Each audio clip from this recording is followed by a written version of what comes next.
Salut les amis, c'est Jiffy, content de vous retrouver aujourd'hui pour une petite review des familles avec une Air Max. Au top. Comme tous les ans, Nike nous sort des paires spécialement dédiées au Nouvel An chinois. Cette année, il a débuté le 25 janvier.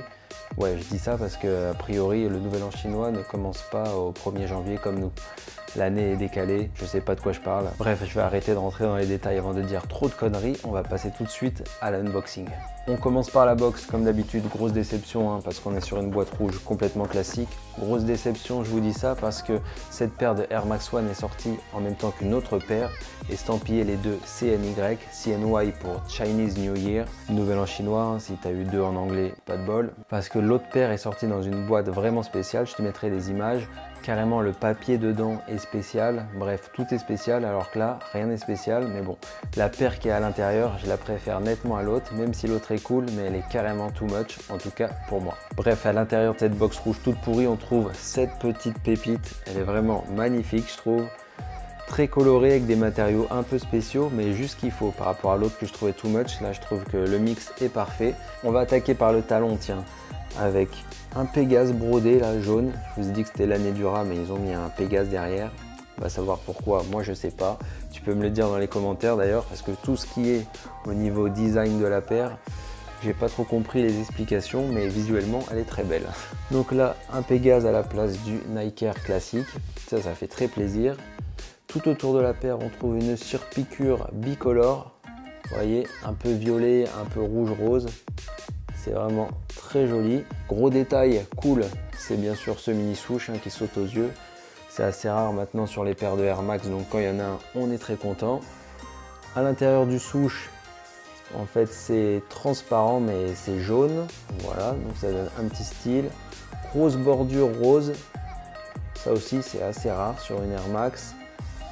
Là au niveau des œillets, on a un matériau aussi un peu quadrillé. Donc plein de matières, plein de couleurs, je vous ai dit, les œillets sont jaunes. Au-dessus de la paire, au niveau de la two-box, on est sur un matériau assez mou. C'est pas un mesh, mais tu vois, il y a genre des paillettes et ça change vraiment de couleur à la lumière. J'essaierai de te faire des plans où on voit bien. Le youth throat, comme on dit, le terme technique, est en vinyle rose avec des surpiqûres jaunes. Les lacets que je trouve, bon, on va dire dégueulasses, on va le dire tout de suite. Parce que la paire avec des lacets blancs est ouf, ça casse le délire multicolore, ça la rend beaucoup plus simple, j'adore. Donc ça c'est le premier truc que je vais faire d'ailleurs. Là les aglets des lacets ils sont roses, tu vois, mais je trouve qu'avec des lacets blancs, peut-être lacets blancs avec les embouts roses, ça peut péter. Au niveau de la languette aussi on a un patch vraiment spécial, je vais essayer de te montrer ça. Putain, les lacets sont tellement serrés quand tu reçois les paires, on dirait un pantalon de Kim Kardashian quoi. Voilà, on va desserrer tout ça. La languette jaune avec des petites écritures chinoises avec un swoosh juste au-dessus. Je sais pas ce qu'il y a écrit donc je vais pas te dire de conneries. L'intérieur de la languette est rose. L'intérieur de la chaussure est bleu. Je te dis, ils sont lâchés. Au niveau de la semelle intérieure, il y a aussi un imprimé. Et donc toutes ces couleurs en fait, on les retrouve et ça c'est le gros point positif de la paire, je trouve, sur la semelle. Elle est magnifique, elle vous rappelle sans doute les paires de Para, il n'y a aucun doute là-dessus. On retrouve un peu ces couleurs, à part ce rose un peu infrared là, il aurait été plus rose, c'était vraiment Para. Genre pour faire des sol swaps, c'est juste la perfection cette petite semelle. L'intérieur de la bulle est aussi rouge-rose là. Enfin, cette semelle, je ne m'en remets pas, elle est magique. Paradoxalement, je trouve la paire assez simple à porter parce que bien qu'il y ait des couleurs un peu partout, ça reste assez sobre en fait.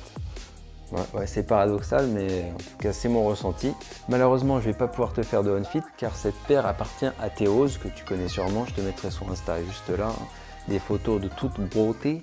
Et Théose, il fait du 44. Moi, je fais du 42, donc je pense que le on-fit, ça va pas être terrible. Mais je lui ai demandé de l'essayer, il m'a dit qu'elle était true to size. Voilà, pour ceux qui veulent savoir. Et pour ceux qui veulent l'acheter, malheureusement, il va falloir passer du côté du recel parce que c'est une paire exclue US. Et oui, nous on a le droit à des vrais merguez et eux ils ont le droit à des petites douceurs, voilà. Donc si vous la voulez, StockX, hein, c'est la solution la plus simple. Elle tourne autour des 220-230 euros, je pense, shippé. Voilà pour cette review de la Air Max One Chinese New Year. J'espère qu'elle t'a plu. Moi, en tout cas, j'ai kiffé. Je vais aller me la commander direct après la vidéo. Si tu me découvres par le biais de cette vidéo, n'hésite pas à t'abonner. Tu peux me suivre également sur Instagram, c'est by Jiffy. Et nous, on se retrouve la semaine prochaine pour une nouvelle vidéo. Ciao!